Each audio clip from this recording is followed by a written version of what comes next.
Good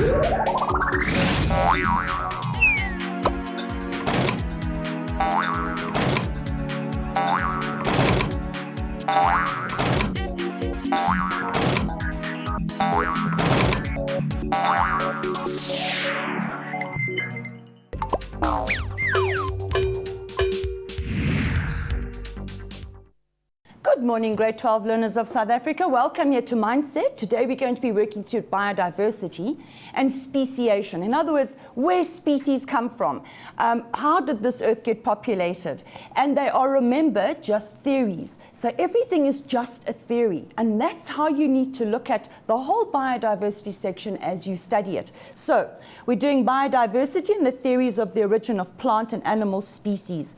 So scientists provide us with information, which is very important.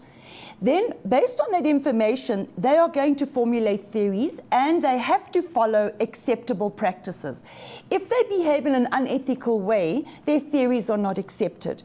Now, we have a hypothesis and a theory, and what the difference is between the two.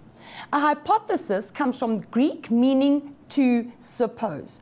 In other words, if in a class you have Tandi's your friend, and Peter is a guy that she seems to like very much. Now, your hypothesis would be Tandi likes Peter. And you would base it on watching her when she looks at him and she gets this very sweet little smile on her face. And she goes all goo-goo-eyed when she looks at him. And she wants to watch rugby because he plays rugby or he plays soccer. All of a sudden, she has this interest in the sport. When he looks at her, he sort of gets a smile on his face, a sort of a shy smile, and he winks at her. Now, based on all those little hints that you are getting, you suppose they like each other.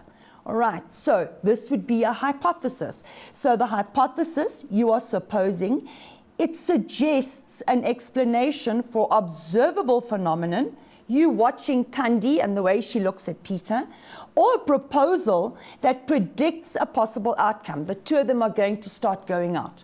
So that would be your hypothesis. You are suggesting a possible outcome from what you are observing. It doesn't mean it is fact. All right. He may not like her and they may never end up going out. But you are supposing, you're putting it out there and saying, from these hints, this is what I think is going to happen. A theory is an explanation for something that is reasonable or it is scientifically acceptable, but which has, and we've messed up here with our little typing things here, which has no, or which has not been proved. Okay, it still has not been proved, but there is a reasonable idea that this is what can be. All right, that is what a theory is. So it's an explanation for something that is reasonable or scientifically acceptable, but it hasn't been proved irrefutably. In other words, it is not written in stone. And you need to know the difference between the two. All right, what is evolution? Now, before we even look at the screen, people, everybody gets up in arms about evolution, and we end up with religious debates and all the rest of it. Leave religion out of it, all right? Just look at facts and learn this section of work as a theory. It is a theory. That's all it is. None of us lived 500 million years ago. None of us even lived 5 million years ago. So we don't actually know what happened. Nobody was able to write all those years ago. So nobody could keep wonderful records of what was happening either.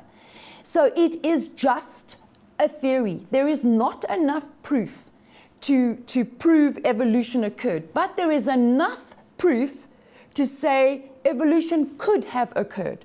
It is just a theory. So, what is evolution? Evolution is total change that occurred in living organisms over millions of years. As species become extinct, a new species develop to take their place. All right, now look at this. Evolution is therefore, and this is your definition for evolution, and you must know it. Evolution is total change over time. It is a slow process of change which occurs which organisms acquire distinct characteristics. It's a slow process. Evolution is change over time. If we look at diversity, diversity is the result of change over time. So evolution is change over time, and evolution leads to diversity, which is the result of change over time. Evolution is regarded as a scientific, look at this, theory. That's all it is. It's a theory consisting of overarching explanations of hypotheses that have been tested and verified over time. But they are bits and pieces. It is not irrefutable. All right, so evolution is change over time. Diversity is the result of the change over time. Now, you need to know the difference between micro and macro evolution. Now, we know micro means little and macro means big. So microevolution, you're looking at small changes that take place within a species to adapt to survive. And macroevolution would be large changes in many species that takes place over a long period of time. So micro, you're looking at one species, and it is small changes. So they're the little changes that take place. Whereas macroevolution is huge changes, complete changes, and it's over a long period. So it's many species. Okay, many species and big changes. And the reason I'm doing this is so that you know the difference between these two. Because you can in an exam be asked, describe or discuss the difference between macroevolution and microevolution. And since we are looking at speciation, especially in this section of work, your microevolution, all those little changes result in big changes in many different species over time. Now, biodiversity. Bio means biological. That's your living organisms in the universe, or at least on the planet. And then diversity means how different they are, because the word diversity means different or differences. It's an R. Rinses. So it's your differences, the variety of different plant and animal species that we have on Earth. That's the biological diversity. Remember, bio refers to living things. Okay, your organic things. And then your natural selection, well, we all know this is change over time, and it takes place in a species in order to survive. So natural selection is when the strongest survive. The strongest survive, they mate, they have offspring, they pass those strong genes on to the next generation. So the next generation has those strong genes, and they will then, in order to survive, pass those on to the next generation.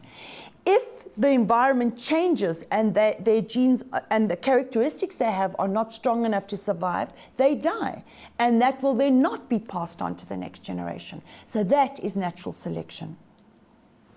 All right, now we're looking at evolutionary theorists. The theorists we're going to look at Darwin.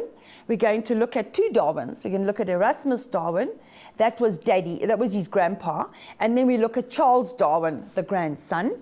We're also going to look at Telemark, because Telemark's theory was quite important, and then also Wallace. So looking at our theorists, we start off with Erasmus Darwin. You need to know that he was Charles Darwin's grandfather. All life developed from simple forms. So he said that you had this little bubble in the middle of the ocean, and this bubble developed into everything that we are. There was similarity, and he based that on the similarities among simple organisms. Because he said, when you look at simple plant and animal organisms, they are the same. There's very little difference between them. And then artificial selection and metamorphosis shows how changes have occurred. So those were his processes. All life developed from simple forms. That similarities exist amongst the simple forms, and that is why we all developed from simple forms. And then artificial selection and metamorphosis shows that changes have occurred. All right, we look at Jean-Baptiste Telemark. Well, he was around from 1744 to 1829. He also influenced Charles Darwin. He had the law of use and disuse. Now, the law of use and disuse is actually lovely, and we're going to go through it in detail now. And you can see how ridiculous it is. And then inheritance of acquired characteristics, and then no extinction occurred. Now, basically what Bautista de Lamarck's theory means is that Arnold Schwarzenegger, you know Arnie from Terminator, that big guy, his little baby boys, when they are born, should pop out with muscles the way he's got. And that isn't the case, is it? No, it isn't. All right, so that is basically what Bautista said, and the rest of the scientists said to him, you're talking nonsense. But anyway, here were his theories. The first one, use and disuse. So he said, right, we have the environment, and the environment gives rise to changes in animals. For example, moles. Moles live in the ground, so they're blind. They don't need to see because they live in the soil. The presence of teeth in mammals. Why? Because we had to eat. And the presence of the absence of teeth in birds. So we have teeth, birds don't. And all of that's based on the environment. Okay, so don't start laughing yet. You need to know these. As the environment changes, organisms will use an organ more or less. And so the organ becomes bigger or smaller in order to adapt to the environmental changes. So based on this, the organism will require new characteristics to adapt to the environmental changes. So their organs will either get bigger or smaller. In the case of the mole, he said that the moles became blind because they didn't use their eyes. They were in the soil, burrowed in this brown, dark place. Maybe they didn't have eyes to start off with. That's why they lived there. But who are we to theorize? That was de Lamarck's theory. So he said, right, so moles are blind, and we have teeth and birds don't because of the environment we live in. I don't know, birds live in the same environment. But anyway, so based on this use and disuse of organs, they either got bigger or smaller and then disappeared, which also, people, goes to for example, whales. And if you look at a whale's, and especially a whale's bone structure, they have vestigial bones. Now, vestigial means they've disappeared because of lack of use. But they actually have a structure which could have developed into a pelvis and legs, or it could have disappeared. Whatever the case is, those are called vestibular organs, and it's based on what he's saying here. We also have an appendix, which we don't use. It's this useless piece of tissue at the end of your colon, or at the right side of your colon, bottom end of your colon. And it's a vestigial organ. It isn't used. All right. Then, based on this use and disuse, he said that resulted in inheritance of acquired characteristics, and that was passed on to the offspring.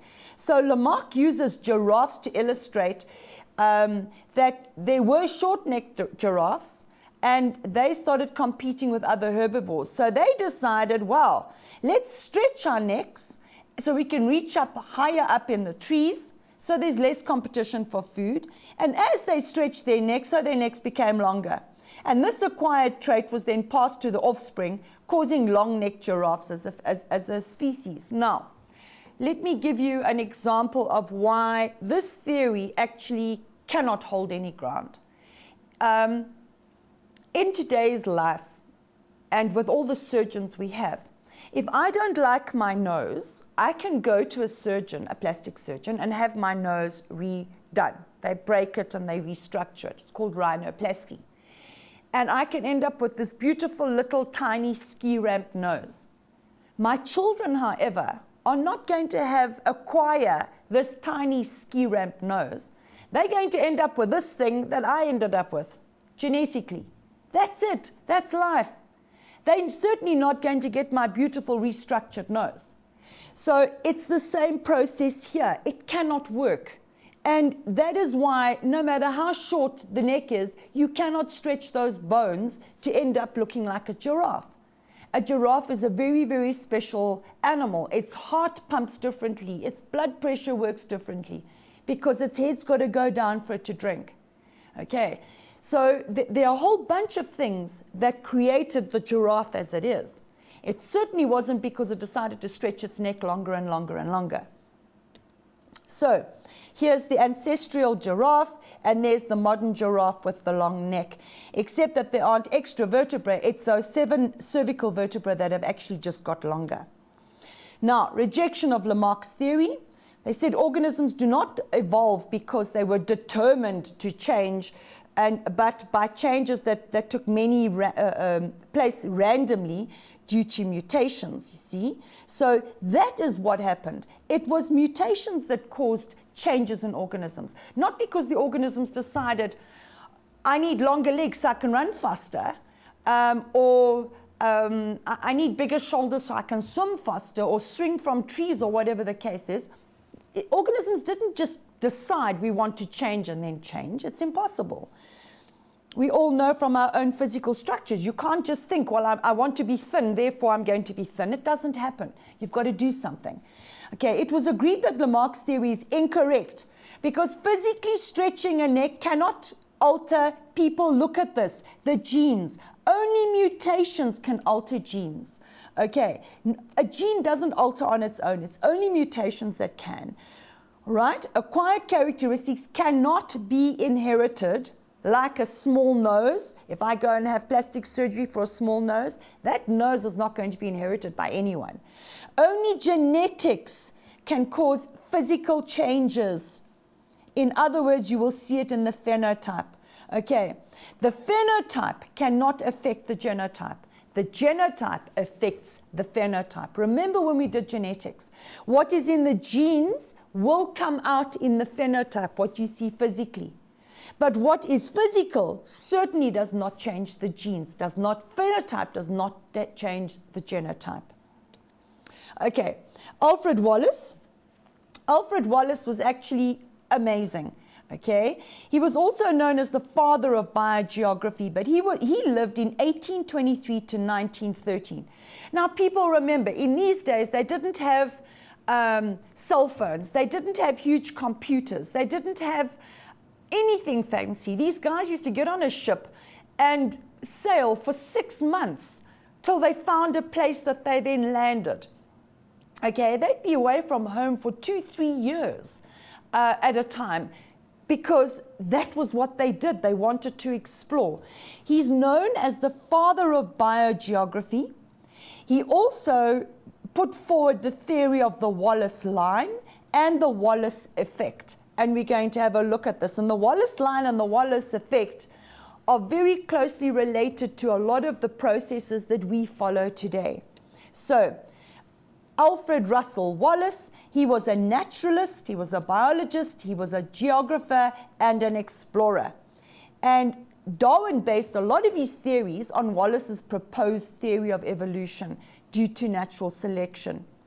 Okay, so we all say, oh, Darwin was the father of evolution and natural selection. He actually wasn't. It was Wallace.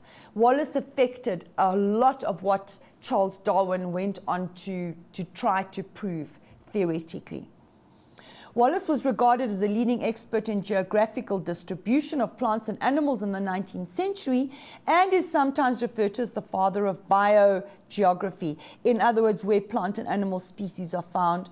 Wallace worked on the Amazon River Basin and then later in the Malay Archipelago, where he identified the Wallace Line that divides, now please look at this, people, Indonesia into 2 very definite parts.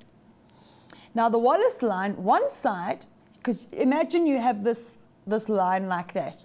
On the one side, you've got animals that are like Australia here. And on this side, you've got animals that are found in Asia. Okay? And that was very strange because you've got Australia on the one side, Asia on another side. Okay? And he then came about and he said, right, based on the Wallace Line, there is the Wallace Effect. And this is a hypothesis that addresses how natural selection could contribute to speciation because it encouraged the development of barriers against hybridization. In other words, what is hybridization? It's mixing. Wallace was also an activist. Now this is quite cute, and it's a reason to remember him.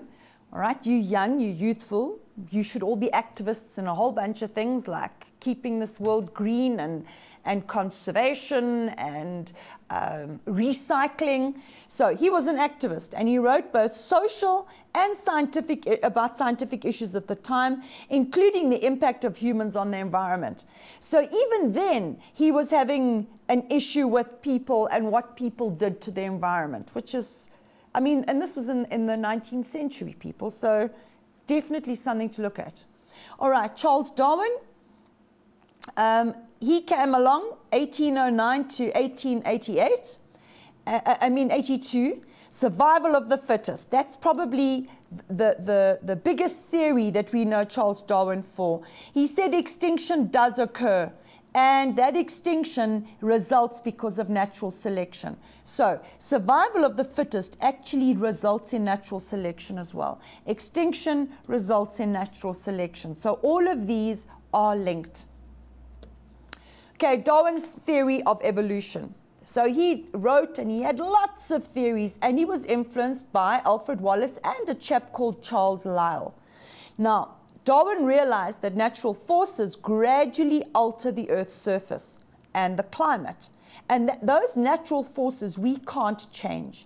Now, this would lead to certain species being better adapted to survive, so that's where he gets his survival of the fittest, because we do have changes that occur. Remember, we had huge glaciers, we had ice ages, and the animals that were adapted to survive survived. That's survival of the fittest and natural selection. They pass those genes on to the next generation, etc., etc., and that's how your species change. He wrote a book called On the Origin of Species, and you need to know that. Charles Darwin wrote this book. He called it On the Origin of Species, and he published it in 1859.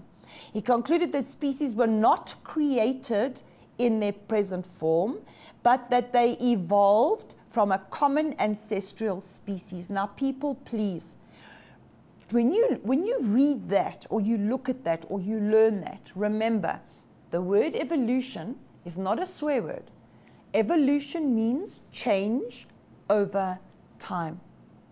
Diversity, the different species that we have on this planet, are a result of change over time. Microevolution, small little changes that take place in one species.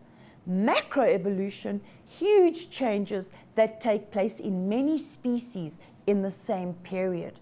All right, and those changes would be based on the climate, the temperature, the amount of food that was available, etc., etc.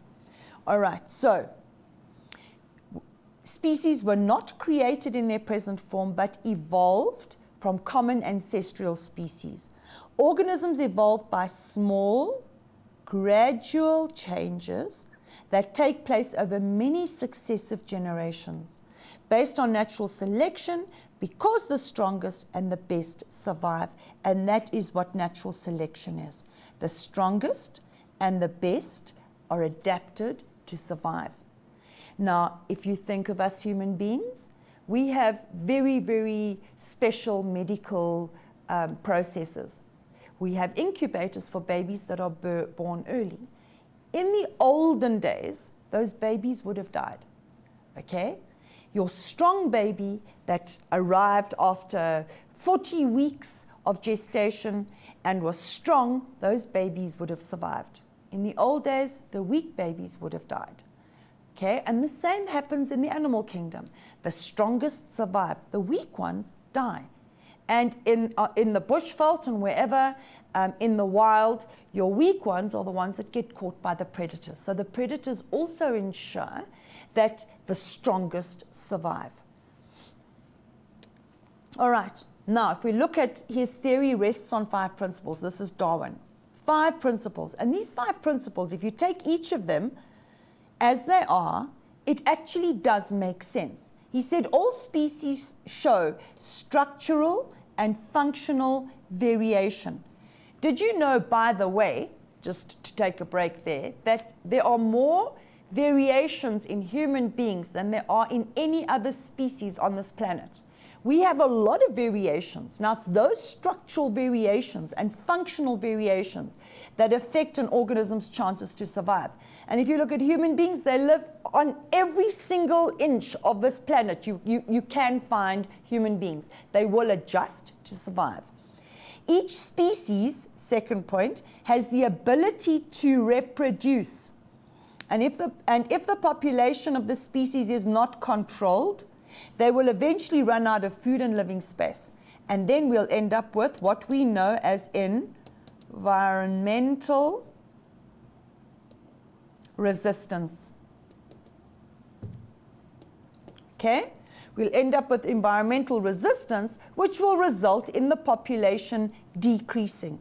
So each species has the ability to reproduce, and if that population is not controlled, they end up running out of food and living space, which is environmental resistance. They surpass their carrying capacity. Third point, individuals in the species that have an advantageous variations or have advantageous variations will survive the battle for food, for mates, and for living space. In other words, if they are stronger, if they are faster, etc., if they fight the best, because they fight for their mates, then they have an advantageous variation.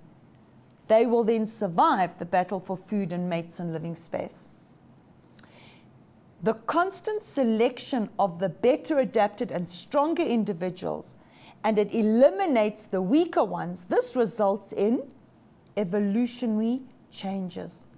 So the survival of the fittest, those that have the advantageous traits, they are able to beat and win from the weaker ones better living conditions. So that gives you constant selection, because those stronger individuals are, every time, they will be selected, and your weaker ones are going to die. And they say that leads to evolutionary changes. So far he's talking sense. The stronger individuals pass their genes on to their next generation, and that would be natural selection. So if you look at his theory, Darwin made sense, because he starts off, and we're going to go through this again because you must know these 5 principles. Structural and functional variations affect how an organism survives. Each species has the ability to reproduce, and if it isn't controlled, you end up with environmental resistance and they run out of food and shelter and space. The individuals in a species that have the advantageous variations, they survive because they end up with the food, the mates, and the living space. And that constant selection of the stronger individuals and the elimination of the weaker ones results in evolutionary change. This is what will result. And we then end up with natural selection. All right, Darwin stated that the present species are modified descendants from the species of the past. It was supported by scientific evidence, and it was regarded as credible. In other words, it wasn't just a load of nonsense. It followed all the processes, scientific processes. Then now look at this. The process of change was called natural selection. The long-term changes in a species is called evolution. So we go back to this, revising this again. Evolution is changes over time, okay? Diversity is the result of change over time.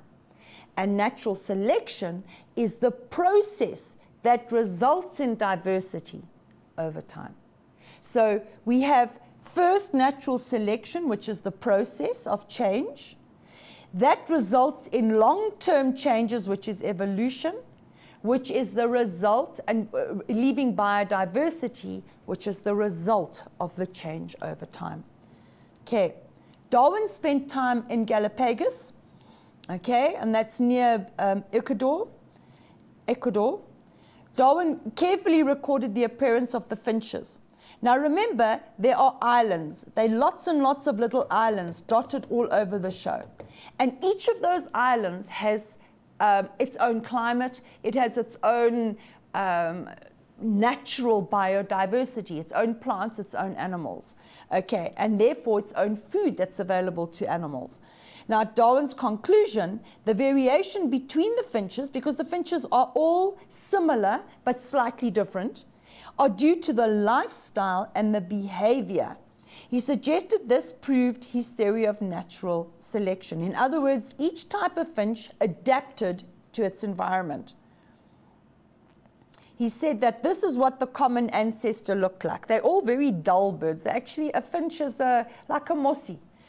All right. Then if you look at them, you've got those that have crushing bills. In other words, they can crush food. Large ground finch, medium ground finch, and then you've got the small ground finch. And then if we look here, sharp-billed ground finch, and then the vegetarian tree finch.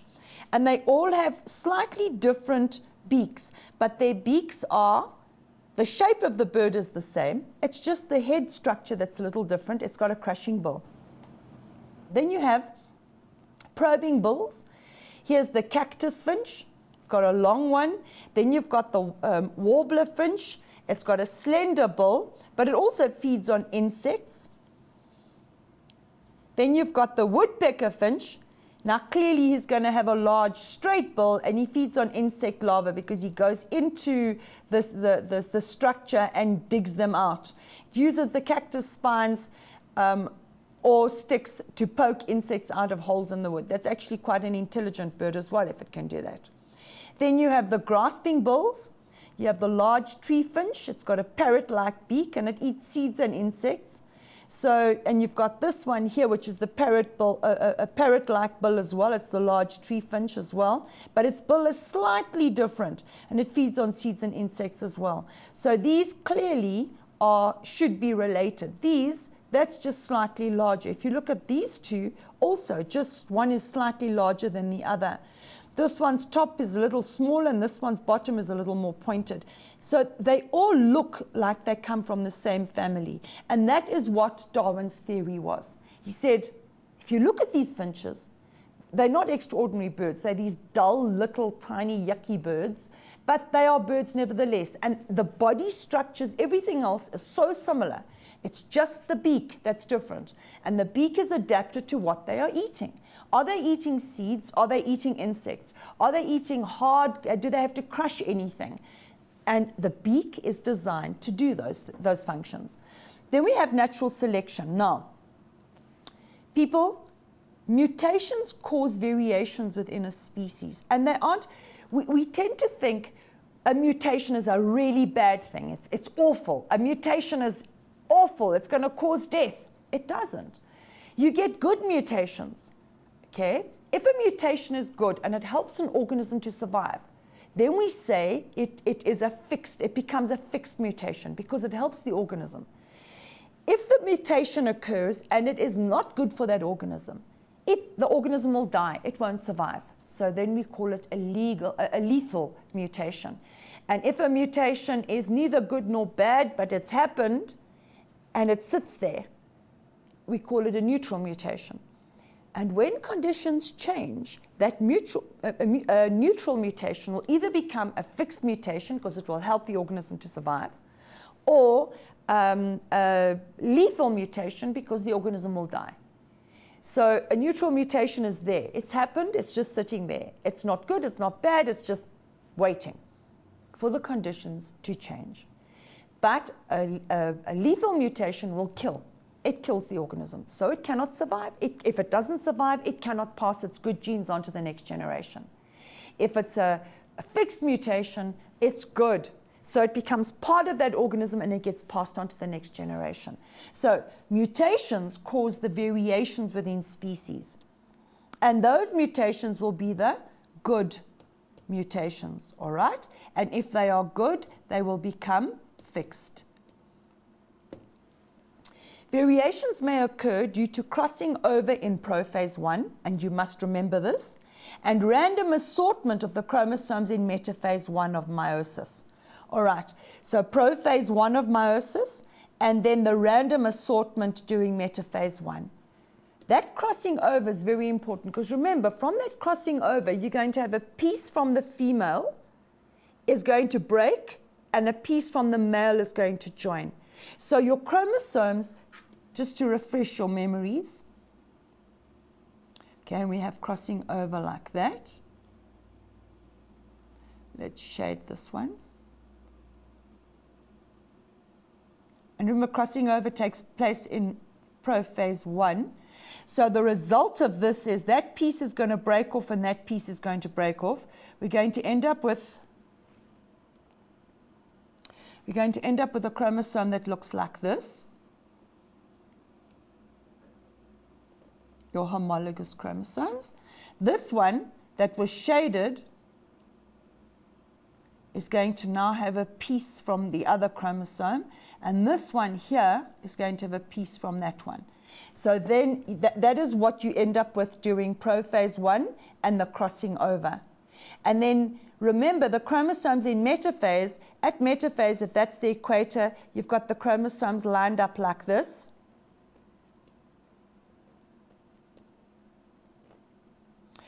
This one goes up and that one goes up, or whatever. This one could have gone up and that one could have gone up. So it's that random assortment. It doesn't matter which goes. They randomly do it. And based on that, that is what is going to result in variations. All right. Now, this also just another point for the variations. You could be one of 10 children or one of 5 children. Okay, if you've one of 5, you've got 4 brothers and sisters. There would be brothers and sisters that you look very similar to. You may have the similar length of legs. You may have a similar body shape. But there are differences. And it's those differences that have resulted because of the random assortment and also because of the crossing over. So that's variation, people. This results in a phenotypic and genotypic variations. Now remember, it is what is in the genes will cause what you see. This is what you see because it's physical. And this is what's in the genes. So therefore it is genetic. And it's what is genetic will prescribe what you see in the physical. Now, competition between organisms for food, space, mates takes place. And who's going to get the food and the space and the mates? It's always the strongest ones. Species with the most suitable characteristics adapt to the changes in the environment by natural selection. Suitable characteristics form advantageous genes, and they will be passed on to the offspring. More offspring with advantageous genes will be produced, and natural selection is going to cause those to survive. Species that lack characteristics to adapt to the environment, well, guess what? They die. And eventually the entire species becomes extinct. Okay, we're now going to look at question 1. The different species of finches, A, B, C, and D below, are found on different Galapagos Islands and are thought to have originated from the seed-eating ancestral species from the mainland of South America. They resemble each other with respect to their internal body structure, but differ with respect to the shapes and sizes of their beaks. Okay? And because their beaks have different shapes, they're clearly going to eat different foods. So hence, their feeding habits. So this is exactly what we've just spoken about. You've got these finches. Structurally, they're the same except for their beaks. And their beaks are designed and adapted to eat specific food. All right, so here we go. This A eats leaves. C eats insects. B eats buds and fruit. And D likes larvae and worms. Okay, so clearly D has to dig into holes and into places, so it's going to have a long pointy beak. This one likes buds and fruit. Well, to eat the fruit and the nuts and that kind of thing, you're going to need a beak that's quite rounded and can actually tear the flesh off. Insects, this one's going to be sharp to catch those insects. And leaves, well, that's just a very dull bird anyway. And what Darwin predicted was that the ancestral seed-eating species, and this was from the mainland. Okay, So these are the finches on the various Galapagos Islands. So let's look at our questions. Explain what is meant by geographical isolation of a population. So what we're going to say here is when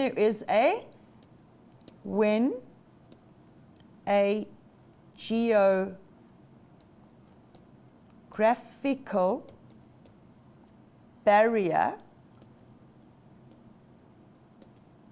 like a mountain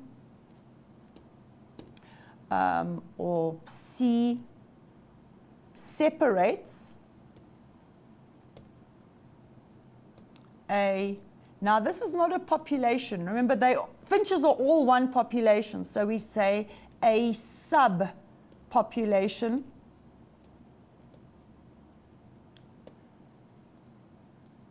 of individuals from the parent population.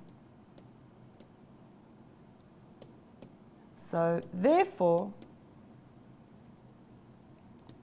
they cannot. What can't they do? If they are separated by this geographical barrier, they cannot breed.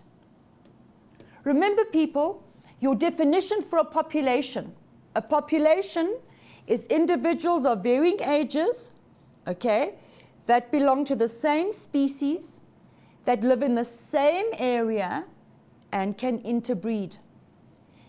If you have a geographical barrier down the middle, they no longer can breed, can they? No. They can't breed with each other. They've been separated. All right. So you end up with different populations or a subpopulation. All right. Now, question 1.2. Why do you think the different finch species became adapted to eat different food types? Okay, well, competition for seeds, because remember, we were told that the original ancestor was a seed eating. And if you look here, this one eats leaves, this one eats insects, and this one eats larvae. Only this one here is going to eat buds and fruit, okay, which is sort of related to seed eating type organisms. So we're going to say competition for seeds.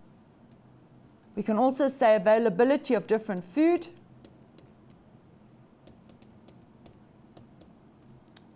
Of different foods or food types. So they had to adapt because maybe on one island there weren't any seeds. There were only leaves. And on another one, there were only insects.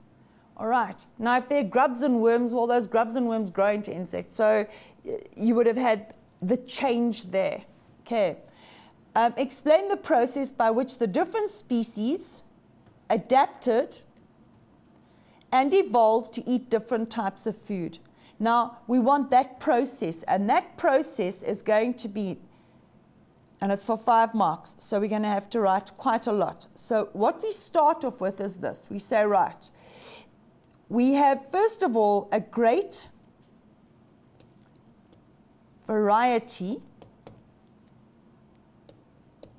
within one species. Okay, we've covered this a number of times now, that there's quite a lot of variety or variation within one species because of genetic variation. Okay, this is very important, people. You've got to know this genetic variation. All right, so you would have had lots of seed-eating finches would have died. They would have died because guess what? There wasn't enough food for them. But there would have been those finches. But some finches, there were some of them, just a couple, were able to eat different food.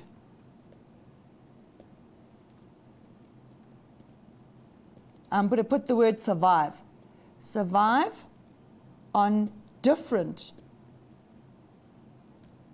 food. In other words, that different food,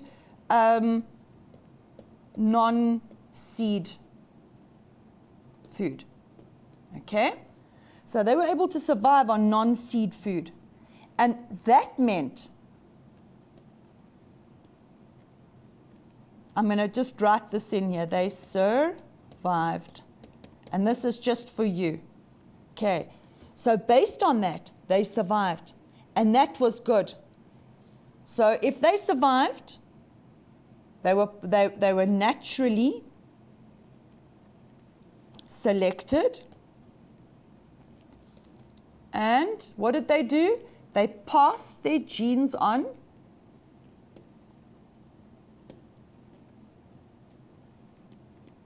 to their offspring.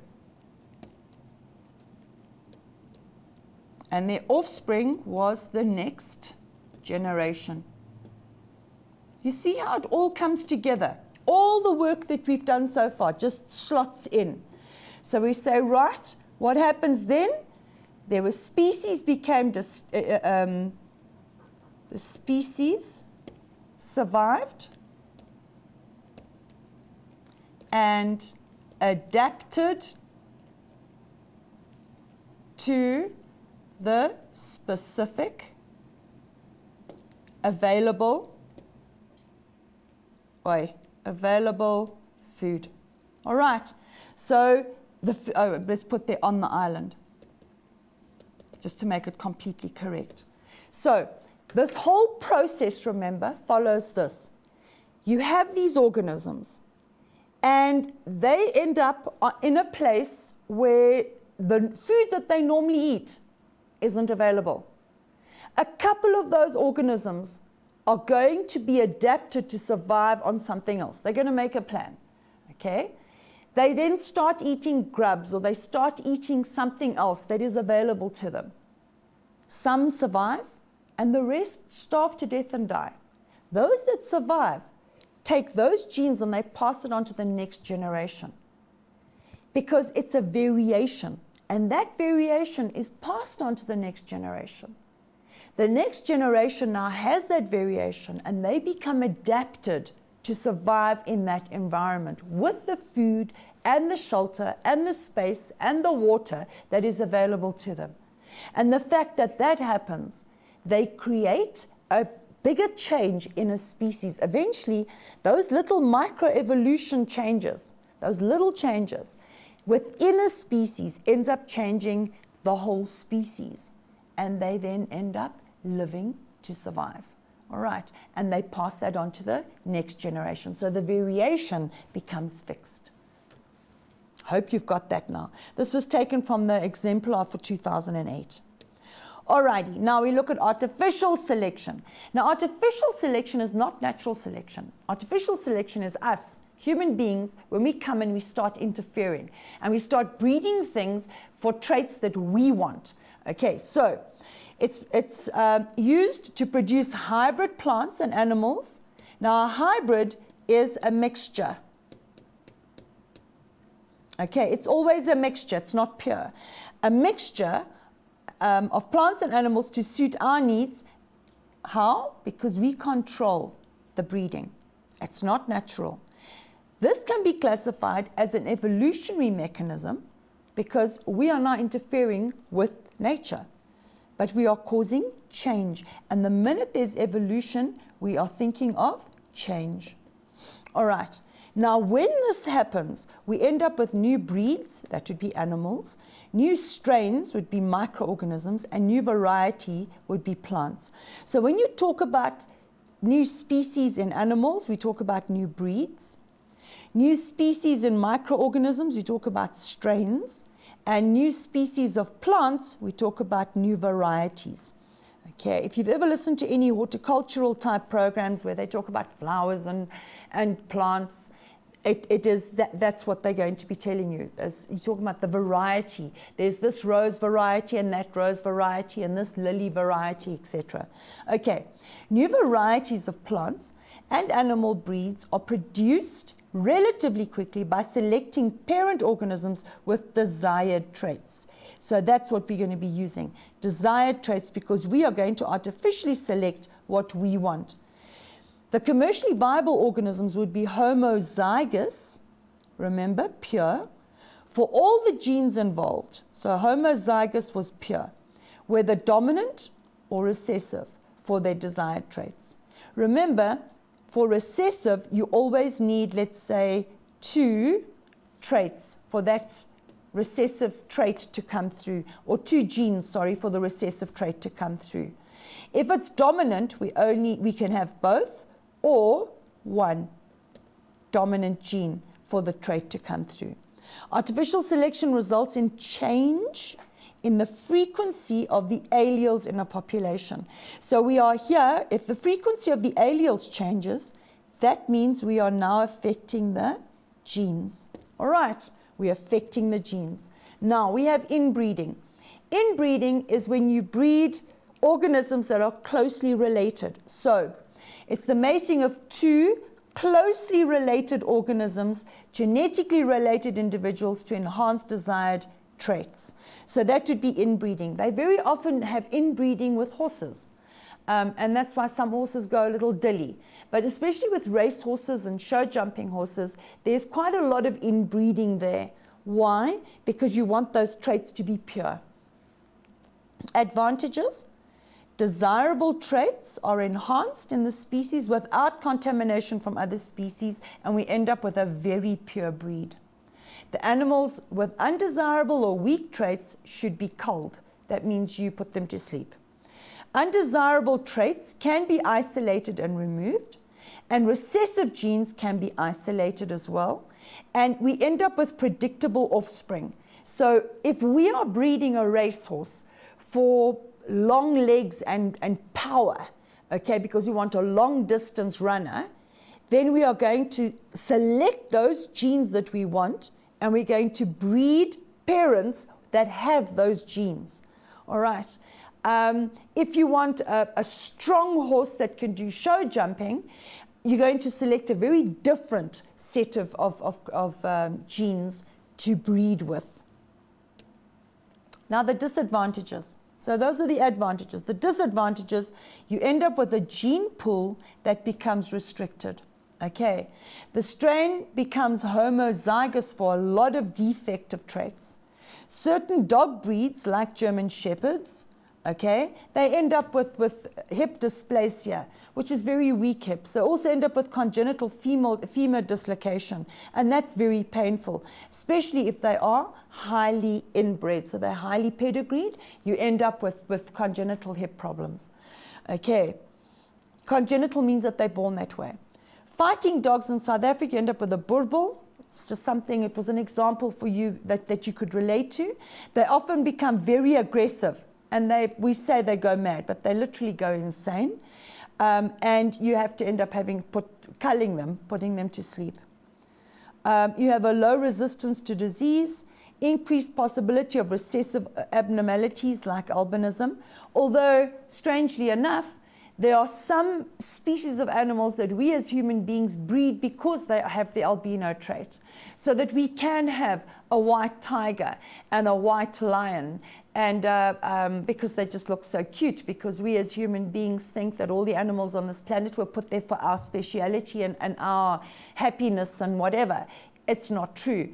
But we actually breed albino crocodiles and albino animals for our own pleasure.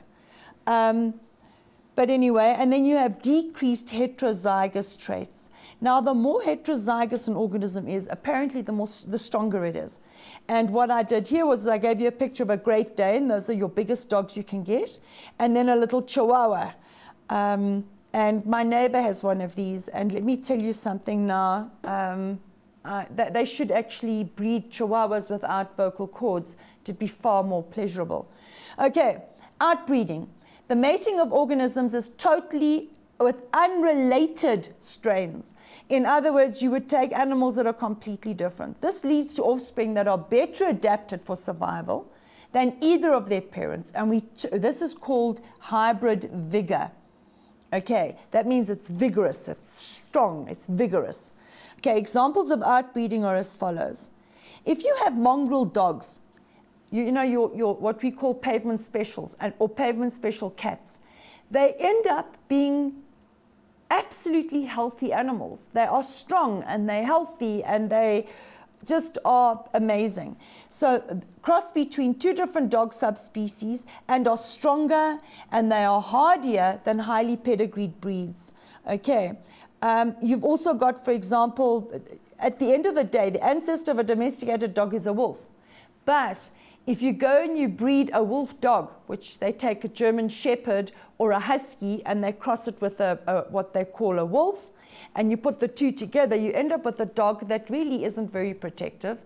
And I know the people that have wolf dogs out there are going to nail me for this, but the dog it's part of pack, and within its pack it's okay, but it isn't confrontational unless the pack is with it.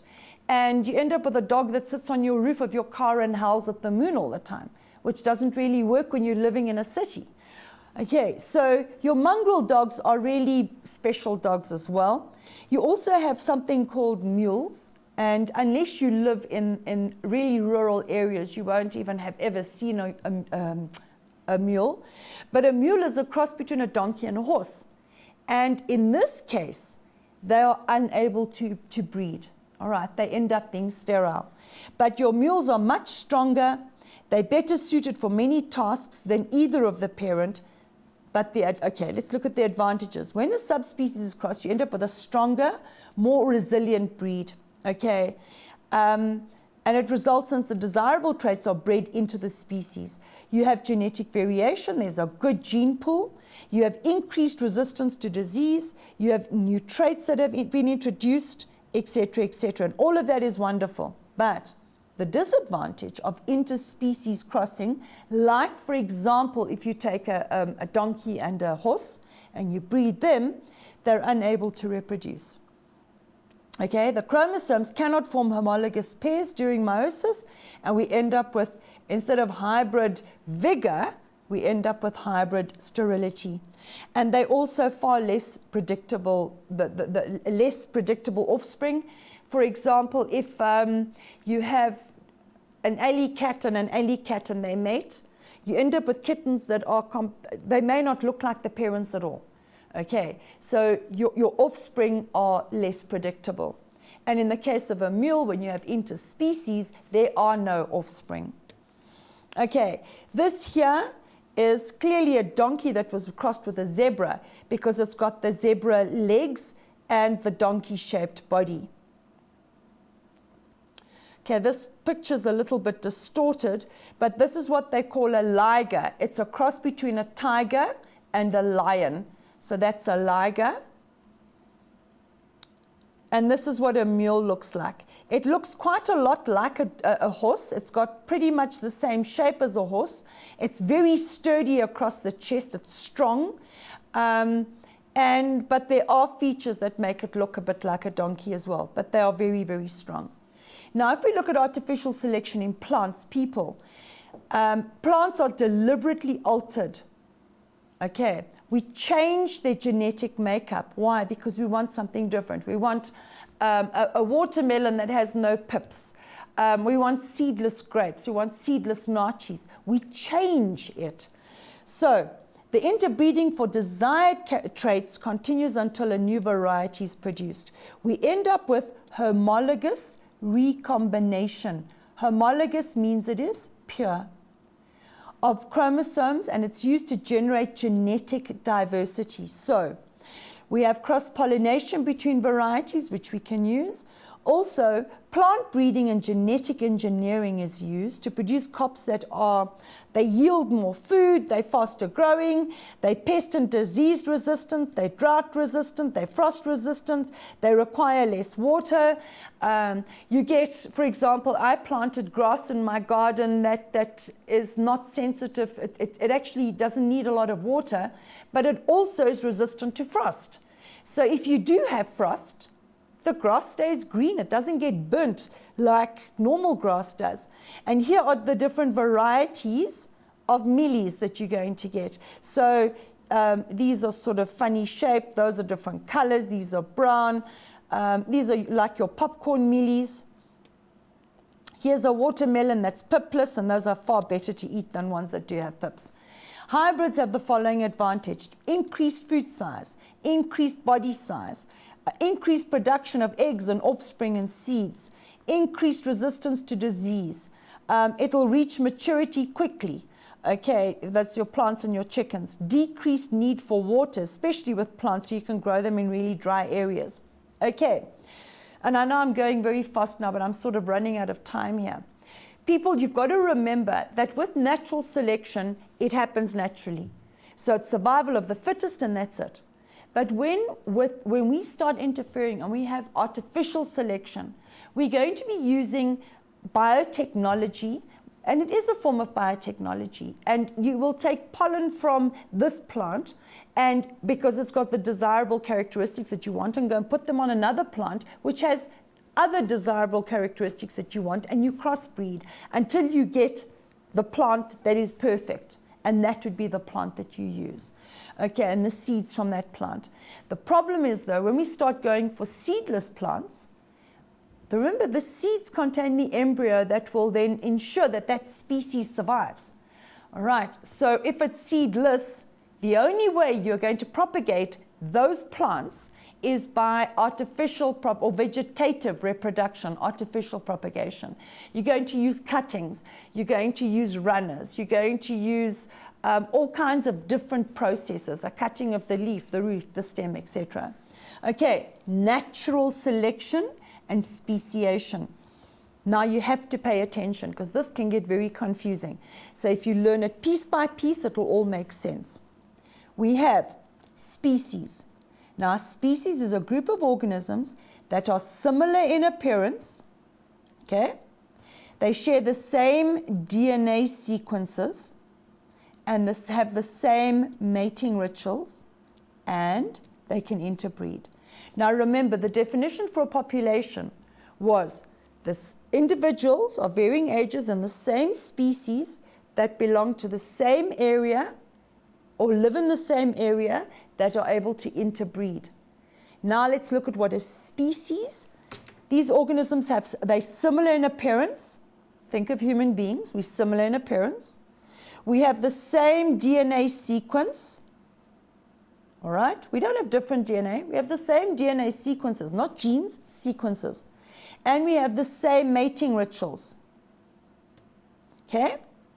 And we are able to interbreed. And that is to produce viable offspring. In other words, the offspring will live. Speciation, now a species we've just done. Now speciation would be to create a species. In the evolutionary process by which new biological species arise due to the splitting of a lineage. So we take this, whatever, there's one type of flower, flower A, and what we do is we split flower A's lineage to flower B and flower C. Okay, so that's the splitting of the lineage. Your lineage, for example, would be your great-great-great-great-great-grandparents, and then the next generation, and the next generation, and the next generation, and the next, and the next, until there is you. And your children would form part of that lineage. In the old days, you had to be part of the king's lineage in order to stand in line to become king or queen. Okay, then we have genetic diversity, all right, is the level of biodiversity and refers to the total number of genetic characteristics in a genetic makeup of a species. So that is the genetic diversity. Genetic divergence, also know this, it's the process of one species diverging over time into two or more species. So that is that break in the lineage, where the genetic characteristics are passed from one generation to the next. The sequence of the genes, as they appear on the DNA, now that sequence is very important, will differ from species to species. That's what makes a species different, is that DNA and the sequence of the DNA. So when the genetics are altered, divergence takes place. All right? Variation, This means small changes that will assist an organism where the phenotypic variation, in other words, what you see physically, is as a direct result of the genetic variation or the genotype. Okay, so that's your variation. You end up with what you see physically is different from what is going on inside. But what you see inside, what is inside, will reflect outside. As the gene frequency in the DNA changes, so new characteristics result. So this gene frequency, people, is very important, okay, because it affects the DNA sequence. So gene frequency will affect the DNA sequence. And if you remember that, that's the most important thing. The changes in the DNA can result, and that means we have natural selection. And if it's good, it becomes a favorable or fixed mutation. The new traits in DNA composition will prevent the new species from interbreeding because it will be different. And if it's different, it may be different physically, and it cannot accept the sperm or the egg cell and the sperm or the gametes won't join, like for example in a mule where you have a donkey and a horse, and that mule cannot breed with a donkey or a horse or another mule. The genes are just, the gametes are just wrong. They will not combine. So we end up with reproductive isolation, and that will result in macroevolution. In other words, a huge change in the species. And here again, I've got microevolution, small changes within a species, macroevolution, large changes over a long period of time, and it's lots of species. So it will result in the taxonomic group higher than the species level. Okay, speciation results because of, we've got allopatric speciation and sympatric speciation. Now, you've got to know the difference. Allopatric speciation is when there is a geographical separation or isolation. Do you remember the question that we did just now with Darwin's finches? Okay, we said there was a geographical barrier that resulted. Now here is your geographical barrier, and if there is a geographical barrier that separates species or isolates one species and it divides them into two subspecies, we say it is allopatric speciation. Okay, that's a water mass, a mountain range. There is always a physical barrier when we talk about allopatric speciation. All right? And it'll be between the two populations. So this population would have been 1, and we now end up with subpopulation 1, A, and subpopulation B. They are split because of a mountain range. Sympatric speciation is different in that the genetic divergence of various populations from a single parent species leads to the creation of a new species. Okay? It results when there is reproductive isolation. So here, there was reproductive isolation, but it was caused by a physical barrier. All right? With allopatric. With sympatric, there is a reproductive isolation, but it's caused, it prevents fertilization by creating a degenerative or sterile hybrid. So there is no geographical isolation here, like with allopatric. So with sympatric, they cannot or they will not reproduce. Okay? They are able to, but they won't. Something's changed. It could be the mating ritual has changed. The structure of the penis or the vagina or vaginal structure has changed. Okay. Reproductive isolation barriers. Now this is what we're looking at because this is sympatric. It's not geographical like with allopatric. It is only reproductive. So we say, what do we have? We have behavioral isolation. So in other words, the animals behave differently. They will behave differently during the mating rituals. The females are not responsive, so no mating takes place. They don't like what the male's doing. You have your gamete isolation, tells you the gametes are different. So the gametes become chemically changed or altered.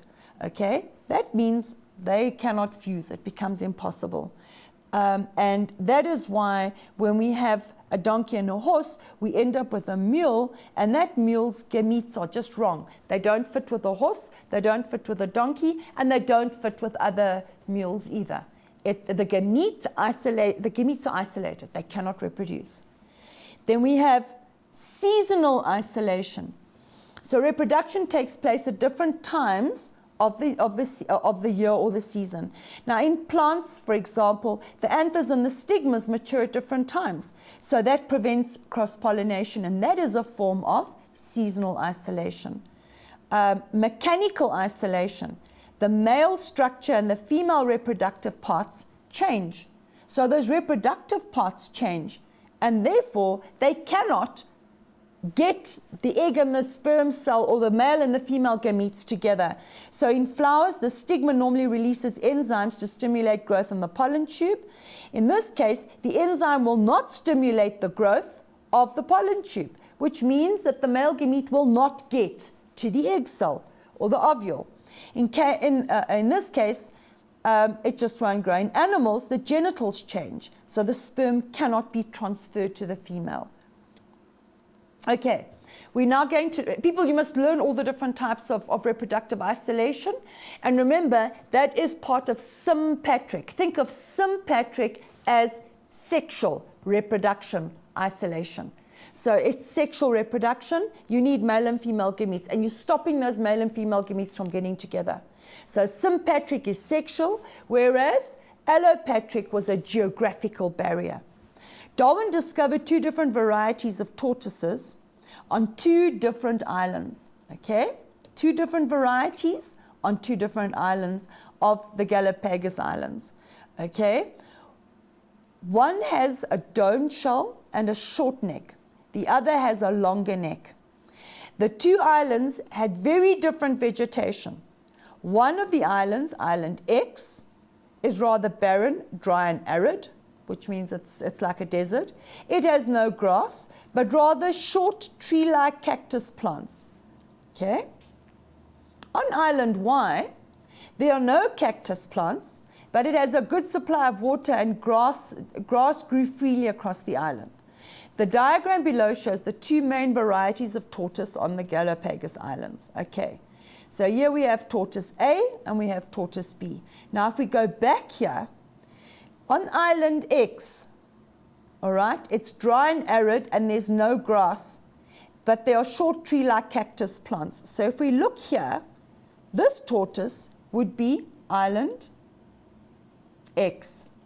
And on Island Y, there was no cactus plants, but there was lots of water and the grass grew freely. So this little one had grass all over. It didn't have to sort of stretch its neck a little bit. So this would be Island Y.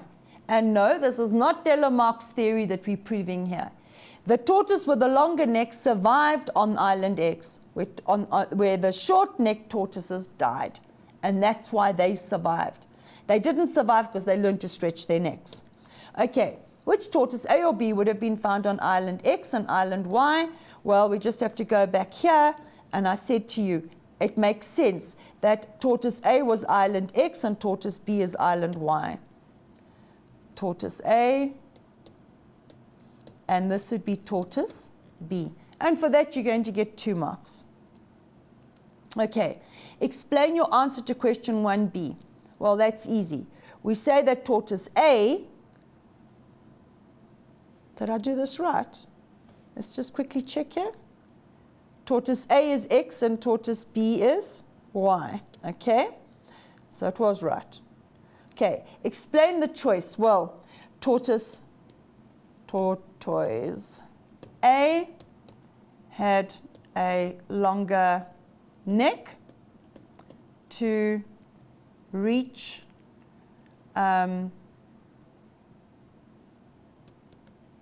the food, okay, and tortoise B had a shorter neck to eat the grass. Therefore, both both species survived on their islands. Okay, so tortoise A had a longer neck, so it could reach the food. Tortoise B had a shorter neck. It would never have survived on island X.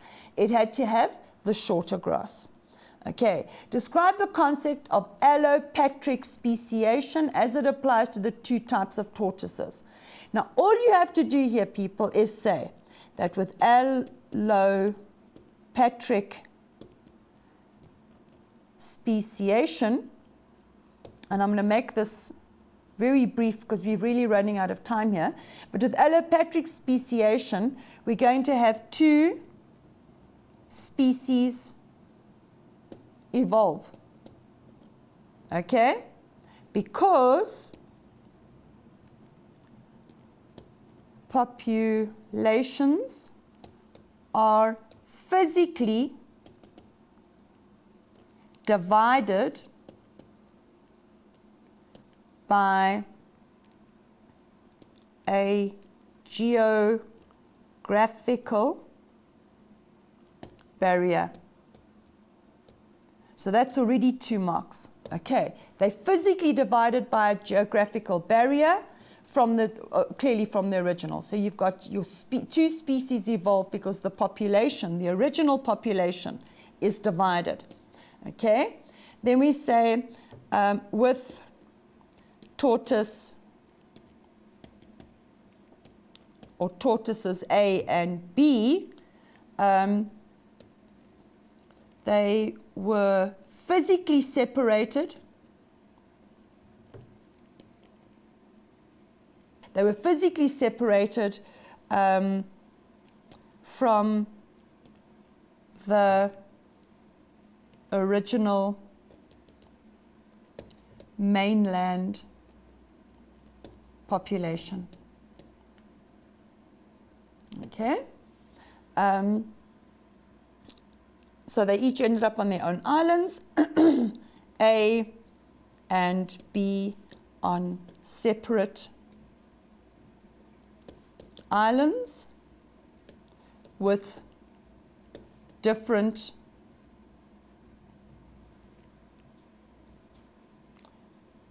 food sources. So they had different food sources. So they clearly have to adapt. All right?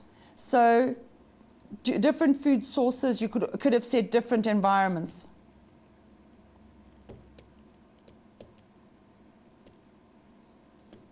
Okay?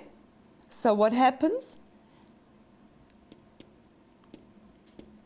Tortoises A and B species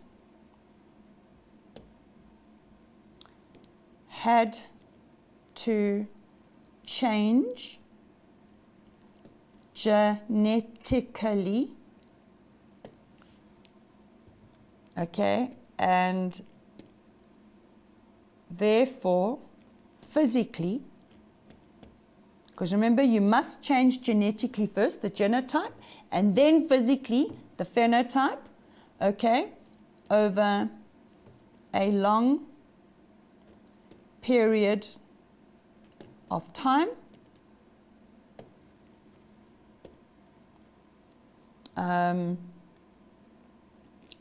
To survive and become reproductively isolated. Okay.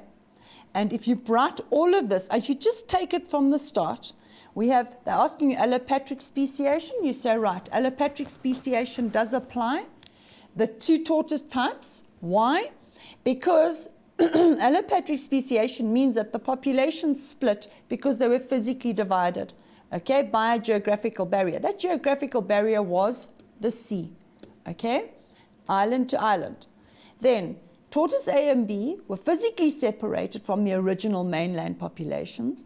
They ended up on separate islands with different food sources. So they had to change genetically and physically over a period of time to survive so that they could reproduce and live and make it. And therefore, they end up becoming reproductively isolated. And that is a total of 5 marks. In fact, there's 7 facts there. You would have got your 5 marks for that. So people, what you've got to remember, allopatric speciation, there is a physical barrier that divides the population into population A and population B. But with sympatric, it's for reproductive isolation, so it's sexual reproductive isolation. And what you're going to have there, the gametes are different, they have different mating rituals. Something, the females and the males just do not, those gametes do not come together. And if the gametes don't come together, there are no offspring. So that species will not survive, it will die. Okay, it will become extinct. And that's that. So there are a couple of terms you must know. Macro, microevolution. What evolution is, it's change over time. Biodiversity, it's the result of change over time. Speciation is what is the process of change over time. All right? You must know allopatric, sympatric, and you must also know inbreeding and outbreeding. Artificial selection versus natural selection. Natural selection happens naturally. Artificial selection, us human beings come along and we pick what we think are the best traits that we want, and we then cross and cross and cross organisms until we get what we want. So it's not that difficult. You can get good marks for this section of work. Please just go over the terms. In your X sheets, I've given you a whole bunch of definitions and I've given you explanations for the work you must learn. If you learn that, I promise you'll get 100% for evolution. All right, plus the next section we're going to do and then we're done. So have a good week. Study hard, be good. Remember, the effort you put in is what you're going to benefit at the end of the day. And you know what? We're here at Mindset to help you as much as we can. Go onto the website, see what's there, download everything you can, and just put in the effort. And I promise you, you'll smile when you see your paper at the end of the year. Have a good one. Bye-bye. Thank